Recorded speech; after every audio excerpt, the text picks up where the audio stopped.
You know, students are saying that, bringing in this AI robot is taking attention away from them, the graduates. You're still looking at those different cars. Everyone's standing still. Some of these folks are going to be in here for a very long time, along with a few streets and side roads being blocked off. But here's what we know so far.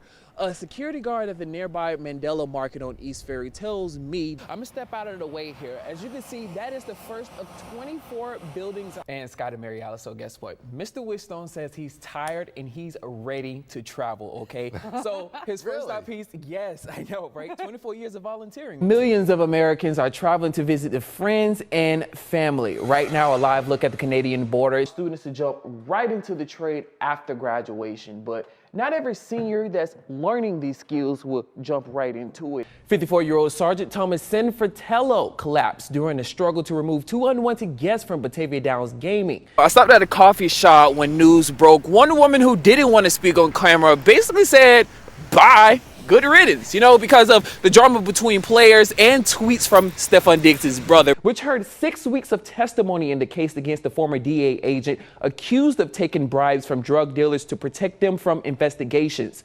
The windows in the building have been boarded up. Fencing has been placed around the perimeter. Why did it take something as extreme as 10 black people getting killed to kind of really jumpstart this initiative? Well, we've been working on it before then. That's how Tops got here. But one store isn't enough. You see the space here? They're building a tribute of remembrance inside of this honor space, but that has not been the designated 514 memorial spot. From Main East down to desserts, and today, Sabretooth and I, we're gonna get a chance to try them out. It's game day. You have a lot of orders coming in out of the way. How does it look like? Look at this. I finally got my chance to be with the Easter Bunny here. It's the knock at the door that helps these volunteers and the community heal. And Sam does it all. Does a little bit of filmmaking, photography, even dabbles a little into music. The question that I ask, and I was asked, and I ask it myself, is why? This is really the next level. The Jewish community is upset, and so is Rabbi Mindy. My phone blew up last night from a lot of friends and colleagues because this has already started to go viral. He's talking about this political cartoon drawing by the Buffalo News. It shows President Biden uncertain in his actions as the death toll continues to rise in the war in Gaza. So I met him at the Chabad Center for Jewish Life to talk about it. You could have used the flag of Israel. You could have made it in other cartoons. It's more Israel-based, and this one really went to the core. Took the Magen David, the Star of David, which to everyone is a Jewish symbol and symbolizes Jews. So he says he feels the Buffalo News is trying to say our local Jewish community is somewhat responsible. Cartoons like this is more of like a political cartoon, man. It's supposed to cause debate and things like that. Do you think this is like a fair debate, or do you think like this is just kind of like one-sided? It's probably more open to interpretation than some I've seen. Jacob Nyhausel is a political science professor at UB. It is starting a debate, and there's nothing suggested in the cartoon itself to say blame on one side or another. So we reached out to the cartoonist Adam Ziglis for comment. We haven't heard anything back. However, a local woman who combats anti-Semitism reached out to the Buffalo News editorial page editor about the picture. They responded back saying, in part, Tuesday's cartoon is largely a criticism of President Biden, doing too little in response to what some consider a disproportionate response by Israel and Gaza. Buffalo's Jewish Federation issued a Facebook post about it, saying it's appalling and offensive, and the Chabad Center for Jewish Life did the same. They are asking for an apology from the Buffalo News. That's the first step, not just something someone... If it weren't for the homeless program, I would probably be quite frank, I'd be dead in a snowbank somewhere. It happened to him 4 times.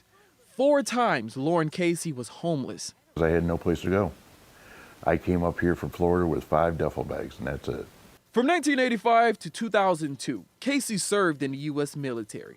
He gave 18 years of his life on active duty.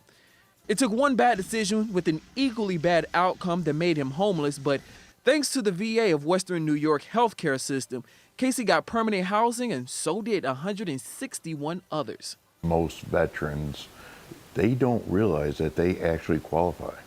They just don't try because they think that they, wouldn't qualify or anything like that. I mean, I look at it as the worst thing that he could say is no.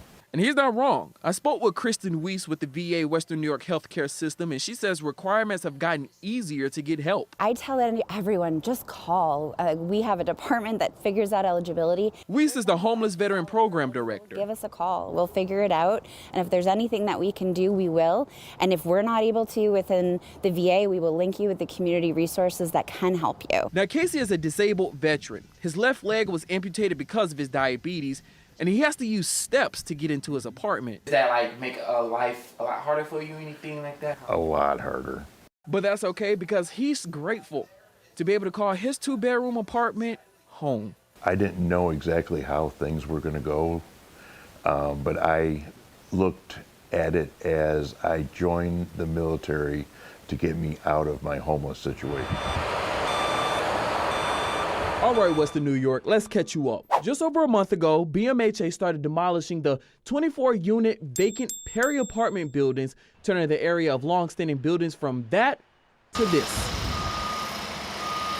The demolition is proceeding without incident, and they're working very quickly and very fast. Which Executive Director of BMHA, Keelin Brown, says crews have already knocked down about 7 different buildings. He says they average a building a week.